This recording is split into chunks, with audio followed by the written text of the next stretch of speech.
Oasis, obrolan seputar Islam. Hanya di Start 102,6 FM. Bekerja sama dengan program studi manajemen dakwah STAIN Mandailing Natal.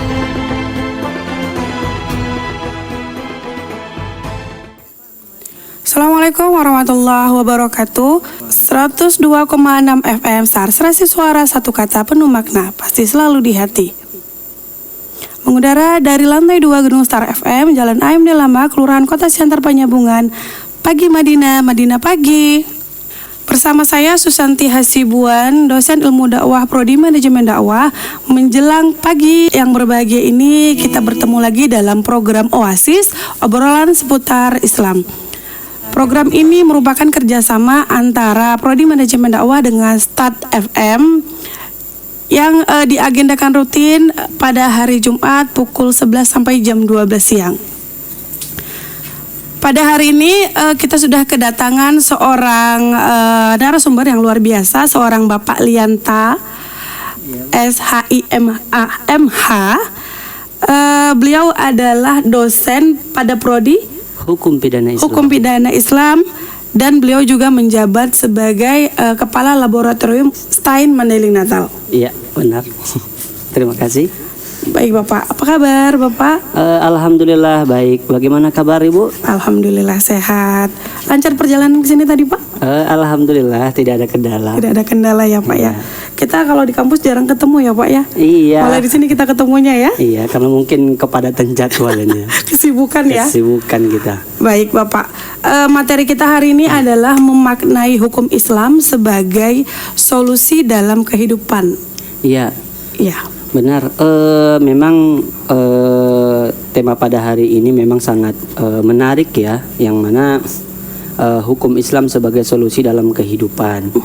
Jadi alangkah memang menarik kita bahas untuk hari ini sebagai mungkin akan merubah cara pandang kita ini Bu Santi. Dan cara pandang kita bagaimana tentang hukum Islam itu sih bagaimana gitu kan. Jadi semoga nanti setelah nanti hasil penjelasan ini nanti diharapkan stigma masyarakat dapat berubah tentang hukum Islam itu bagaimana gitu. Baik Bapak, sebelum kita menjelaskan nih bagaimana hukum Islam dalam kehidupan masyarakat, boleh nggak Bapak sedikit menjelaskan apa sih perbedaan antara hukum Islam dengan hukum konvensional?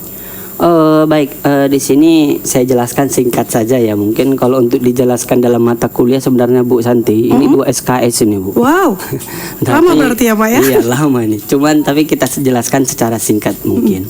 Kalau hukum Islam itu kalau dalam bahasa Inggrisnya disebut dengan Islamic law, atau kalau dalam bahasa Arab disebut dengan namanya syariah. Kemudian kalau konvensional mungkin kita sudah tahu ya, konvensional itu contohnya kayak macam undang-undang, kemudian KUH perdata, pidana dan sebagainya, itu secara umum. Kemudian kalau hukum Islam itu perbedaannya yang sangat signifikan itu adalah dari sumbernya. Kalau hukum Islam itu sumbernya dari Al-Quran, hadis, kemudian ijtima ulama dan sebagainya. Kemudian kalau dia dari konvensional, dia sumbernya aturan negara gitu, undang-undang ya Pak ya, undang-undang, ketetapan MPR dan sebagainya. Jadi dari ininya sih sudah berbeda.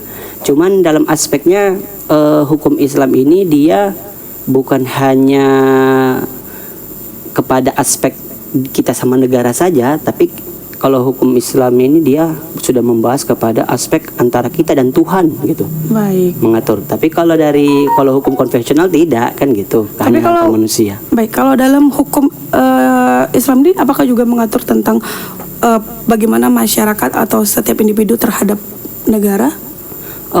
Iya, kalau hukum Islam juga mengatur antara hablum minallah sama hablum minan nas. Jadi antara hubungan antara Allah sama Tuhannya, penciptanya, dan juga kepada sosialnya, kepada masyarakat juga. Jadi sosial masyarakat itu contohnya kepada pemerintah, kayak macam kita harus taat kepada pemimpin. Pemimpin itu kan pemerintah. Oh baik, berarti perbedaan antara hukum konvensional dengan hukum Islam ini, nah ternyata hukum Islam ini lebih mengatur global kehidupan individu, bukan hanya terhadap sosial tapi juga terhadap negara. Iya. Sedangkan kalau dalam di hukum konvensional yang diatur hanya bagaimana hubungan antara individu terhadap negara. Tidak ada kaitannya dengan bagaimana etiket dalam beragama, itu tidak diatur dalam hukum konvensional. Diatur juga, cuman tidak seluruhnya. Tidak keseluruhannya, tidak Bapak, keseluruhannya, hanya nilai sedikit gitu, nilai sedikit dari hukum konvensional. Tapi kalau dalam hukum Islam sudah pasti muatannya lebih banyak, balance dia antara hubungan kepada penciptanya sama terhadap manusia. Gitu dia. Baik. Kita juga berbicara tadi tentang masyarakat, pandangan masyarakat. Kebanyakan mungkin kalau sudah bicara tentang Islam, banyak masyarakat yang mungkin belum terlalu paham nih, apa sih sebenarnya hukum Islam ini, apa sih sebenarnya yang lebih terkait dengan kehidupan yang biasa kita jalani. Jadi gini, ada sebenarnya yang perlu kita lihat gitu, fenomena di masyarakat kita, yang mana ada stigma di masyarakat itu bahwasanya hukum Islam itu terlalu mengatur gitu, terlalu banyak mengatur, kemudian terlalu ribet, kemudian sulit untuk dilaksanakan, dan juga ada juga orang yang mengatakan bahwasanya hukum Islam itu kalau kita lihat dari segi hukumannya terlalu berat gitu, terlalu berat. Hukumannya terlalu berat, dan juga kayak seperti melanggar HAM. Melanggar HAM. Jadi hukuman terlalu berat. Contohnya kayak misalnya bagi pelaku zina gitu kan. Dalam hukum Islam dikatakan pelaku zina itu ada hukumannya, dia mau dicambuk dan ada juga dirajam. Nah, dicambuk mungkin kalau dari stigma masyarakat itu terlalu kejam gitu. Itu terlalu HAM, tapi masyarakat banyak yang belum tahu bagaimana nilai di dalamnya kan gitu. Jadi setiap hukuman yang diatur dalam hukum Islam sebenarnya itu memiliki niat baik atau hal yang baik, tapi tidak dipahami oleh masyarakat gitu. Benar, banyak kurang dipahami oleh masyarakat karena kalau istilahnya kita banyak yang kurang ngaji bahasanya, kurang ngaji gitu. Kurang ngaji ya Pak Ja? Kurang ngaji. Baik, nanti kita lanjutkan penjelasan ini. Oke, kita baik. jeda sebentar.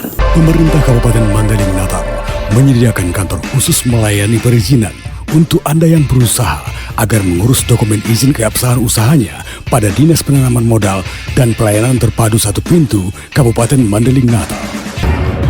Ayo, urus dokumen izin usaha Anda untuk mendapatkan kepastian hukum dan kenyamanan dalam berusaha. Dokumen lengkap, 1 hari selesai. Kami siap melayani Anda. Iklan layanan masyarakat ini dipersembahkan oleh Dinas Penanaman Modal dan Pelayanan Terpadu Satu Pintu Kabupaten Mandailing Natal. 102,6 FM Stasiun Suara, satu kata penuh makna, pasti selalu di hati. Masih bersama saya Susanti Hasibuan M.A. Hum di acara Oasis. Kita lanjutkan diskusi kita ya Bapak Lianta. Oke, baik. Nah, tadi kita sudah sedikit membedah nih. Pak Lianta tadi ada menyebutkan bahwa sometimes masyarakat menganggap bahwa hukum Islam ini ribet, susah gitu kan Pak. Apakah yang sebenarnya emang ribet atau bagaimana sih Pak? Nah, inilah perlu kita luruskan tadi kan. Tadi bahwasanya hal yang pertama sekali mungkin pandangan masyarakat kenapa seperti begitu ya, karena kurang ngaji. Jadi kalau kita sebenarnya yang harus kita beragama, bukan hanya agama kita saja setelah kita Islam gitu kan, kemudian kita tidak tahu sama sekali, kita menjalankan taklid buta. Taklid buta itu kan mengikuti saja tapi tidak tahu apa maknanya, apa hikmahnya. Nah, itu namanya taklid buta. Tapi kalau kita hilangkan stigma itu ya, kita harus banyak ngaji gitu kan, banyak ngaji dengan ulama-ulama kita. Apalagi kita bumi Gondang 9 ini kan terkenal dengan banyak ulama. Ngaji dan kuliah di STAIN mungkin Pak solusinya nggak sih? Bisa kuliah di STAIN nanti insyaallah tercerah. Oke, baik. Jadi bagaimana sebenarnya pandangan hukum Islam itu sesungguhnya itu bagaimana gitu? kalau seperti kata Ustadz Islam itu indah, betul. Betul ya, Pak ya. Islam itu indah gitu. Karena kenapa? Karena hukum Islam itu kalau misalnya kita lihat bahwasanya hukum Islam itu memberikan kemudahan sebenarnya dan kenyamanan dalam kehidupan. Kenyamanan. Iya, kemudahan dan kenyamanan dalam kehidupan. Kemudian memberikan aturan yang secara global yang diterima oleh norma dan nilai atau value umat manusia. Yang ketiga, mengatur interaksi dan menginteraksikan antara sang pencipta, Robnya, dan sosial masyarakat. Dan yang terakhir, melindungi hak seluruh makhluk yang ada di dunia. Melindungi hak seluruh makhluk yang ada di dunia. Ini gimana ini maksudnya, Pak? Jadi gini, setiap makhluk yang ada di dunia ini memiliki hak loh. Bukan hanya manusia saja memiliki hak dan kewajiban. Semua juga punya gitu ya, Pak? Semua memiliki hak. Walaupun haknya kecil gitu. Contohnya kayak binatang itu kan mereka memiliki hak. Haknya hak apa gitu? Hak bersuara kan nggak mungkin. Hak pilih dan dipilih nggak ada gitu. Hak konstitusi pun tak ada. Tapi ya, bagaimana hak hewan gitu kan? Hak hewan itu ya di hak hidup gitu. Hak hidup. Kemudian contohnya loh, kita kan ada hewan ternak gitu. Jadi itu kan selalu dipotong dan sebagainya loh. Itu hak hidupnya bagaimana? Pertanyaan seperti begitu. Iya. Jadi hak hidupnya itu ketika kita kan ada dijelaskan dalam hukum Islam dikatakan bahwasanya ketika kita ingin menyembelih sebuah hewan, kita harus mengucapkan bismillah, itu hak dia gitu. Itu haknya. Hak dia. Jadi yang diatur dalam Islam. Iya, dalam Islam. Jadi ibaratkan kita memotong hewan, kita pun harus menyelesaikan hak dia gitu. Kemudian kan seperti kurban juga. Kita nggak boleh itu dalam agama kita, dalam hukum Islam juga tidak boleh ibaratkan menghadapkan hewan yang mau dikurban dengan hewan yang sedang disembelih. Kan itu kan berarti walaupun memang sesama hewan, tapi kan walaupun nggak tahu kita ada perasaannya atau nggak, cuman itu kan hak dia juga termasuk. Nah itu hal yang simpel dari hak makhluk hidup. Kemudian, dan itu diatur dalam hukum Islam. Dalam hukum Islam. Dan setiap aturan itu sebenarnya ada maksud dan tujuan yang baik. Betul. Yang sebenarnya itu akan bermanfaat bagi setiap makhluk. Betul, betul sekali. Contohnya kayak misalnya memberikan kemudahan dan kenyamanan dalam kehidupan. Yang mana contoh simpelnya saja taharah, itu kan termasuk dari hukum Islam. Taharah itu kan bersuci. Iya. Kalau kita kotor, kan kita nggak nyaman gitu. Tapi dalam Islam hal yang sesimpel itu sudah diatur gitu. Dan itu menjadi solusi ya Pak, di saat tidak ada air, kita boleh melaksanakan mensucikan diri itu dengan opsi yang lain ya Pak ya. Benar. Kalau ada yang bilang bahwasanya kita tayamum dengan debu, why kenapa dengan debu? Kenapa dengan yang lain gitu? Iya benar. Jadi ibaratkan, tapi ada pemikiran masyarakat debu itu pasir gitu. Nah, itu beda pasir sama debu, kan gitu. Debu dengan pasir beda ya Pak? Beda, debu dengan pasir beda. Jadi gimana bersuci dengan, ternyata diselidikin, penelitian mengatakan bahwasanya ternyata debu atau debu bisa berasal dari pasir ya. Debu bisa berasal dari pasir. Tapi debu itu bukan pasir gitu kan. Tapi ya diketahui bahwasanya debu itu bisa mensucikan gitu. Loh, dari penelitian mengatakan bahwasanya zat tanah itu dapat membersihkan ternyata. Makanya ada hikmah di situ. Jadi makanya kalau nggak bisa menemukan air, maka dengan debu gitu, toharoh. Memang betul bahwasannya itu bisa mensucikan gitu. Tapi jika tidak ada yang namanya air, itu menjadi solusi dan opsi. Iya. Sama seperti misalnya babi itu haram, tapi dalam kondisi tertentu ketika itu sudah terdesak dan memang menyangkut hak hidup manusia, maka itu menjadi solusi. Iya. Cuman gini, perlu kita garis bawahi ya, kalau yang namanya yang diharamkan secara mutlak di dalam Al-Quran, contohnya kayak B2 istilah gitu kan, kita nggak sebut binatangnya B2 saja, yang mana itu pun ada dia kaidah-kaidah usul fiqh yang harus dipakai, dan kondisinya harus kondisi yang betul-betul kritis dan gawat gitu. Di dalam hutan misalnya nggak ada lagi binatang yang lain yang bisa dimakan kecuali ular dan yang B2 ya mau nggak mau kan gitu. Tapi kalau ada opsi yang lain, kalau ada opsi yang lain lebih bagus yang lain kan gitu. Iya, berarti kadang sometimes dalam hukum Islam kalau sudah urgen dan terdesak, meskipun dia sebenarnya sudah dilarang, tapi kalau memang itu menjadi solusi, maka itu dibolehkan dalam Islam gitu ya. Benar. Dan itu diatur dalam hukum Islam yang memang sudah tertulis dalam fikih ya Pak ya? Benar. Dalam fikih. Dalam fikih dan juga pendapat-pendapat para ulama. Cuman kalau misalnya memang kadang-kadang kan ada yang namanya kita sebut yang namanya fikih kontemporer. Yang mana fikih kontemporer itu yang mana fikih klasik belum terjawab gitu tentang hal-hal yang kekinian masa kayak gini. Jadi para ulama-ulama dahulu kan mungkin belum terfikir sampai ke situ. Contohnya kayak macam rokok kan gitu. Rokok, kemudian lagi belanja online, kemudian kredit kan gitu. Pinjol, pinjam hak memilih online, juga hak gitu ya. memilih. Itu tidak diatur oleh ulama klasik. Ulama klasik kan mungkin belum ada pada masa mereka kan belum ada kejadian seperti begitu. Jadi pada masa sekarang bagaimana gitu? Apakah ada terjadi kekosongan hukum? Kan tidak boleh.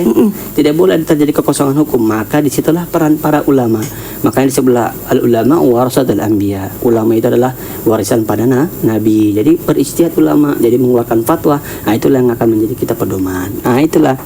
Dan ulama Indonesia itu diatur diwadahi dalam MUI ya Pak, ya, Majelis betul. Ulama Indonesia. Majelis Ulama Indonesia. Kalau di Aceh lebih khusus lagi Bu. Ini penelitian saya tuh ada di Aceh itu khusus, bukan aja MUI, tapi MPU namanya. Majelis Permusyawaratan Ulama. Majelis Permusyawaratan Ulama. Jadi, ini berarti ada lagi nggak MUI-nya atau jadi PH-nya? Ini saya kalau MUI-nya saya nggak tahu di Aceh bagaimana. Cuman kalau yang lebih menonjol itu MPU. Jadi MPU itu kayak mengeluarkan pertimbangan hukum Islam bisa langsung dijadikan aturan perda. Itu hebatnya. Berdasarkan situasi dan lokal wisdo yang ada di Aceh pada saat itu. Benar, lokal wisdo itu luar biasa Aceh. Makanya perlu juga kita ngikutin kalau dalam penerapan syariah ini Aceh gitu. Nanti kita buat penelitian ya. Kalau saya juga soalnya penelitiannya soal Aceh. Tapi dalam perspektif ininya gendernya gitu. Ya, gender. Kalau saya kalian tahu hukumnya. Hukum pidana Islamnya saya. Dan memang di Aceh itu sangat unik dan banyak sekali hal-hal yang bisa diteliti untuk menemukan kemajuan yang bisa dikembangkan di Indonesia. Jadi gini, perlu kita lihat role mode-nya, role mode atau role modenya itu bagaimana sih hukum Islam itu yang dilaksanakan di Indonesia. Kita lihat aja seperti di Aceh gitu. Aceh itu ibaratkan udah menerapkan walaupun tidak 100% menerapkan hukum Islam, tapi hukum konvensional sudah berdampingan. Sudah berdampingan dengan hukum Islam gitu. Jadi ibaratkan berjalan gitu. Dan juga contohnya gini, kalau Bu Santi main-main ke Aceh nih, main-main ya? Main-main ke Aceh. Berjadin pun boleh. Jadi pas waktu main-main ke Aceh itu nggak boleh itu orang tidak menggunakan hijab. Wajib menggunakan jilbab. Dan nggak boleh menggunakan celana pendek laki-laki. Jadi kalau pakai celana pontong nggak boleh ke Aceh. Kenapa? Karena walaupun dia non muslim, dia wajib mengikuti. Dia harus tunduk dengan hukum yang berada di Aceh. Dan itu adalah keistimewaan sistem hukum yang ada di wilayah Aceh. Iya. Baik Bapak, ini sangat menarik sekali. Tapi kita jeda sebentar ya Bapak. Oasis, obrolan seputar Islam. Hanya di Stat 102,6 FM. Bekerjasama dengan program studi manajemen dakwah Stein Mandailing Natal.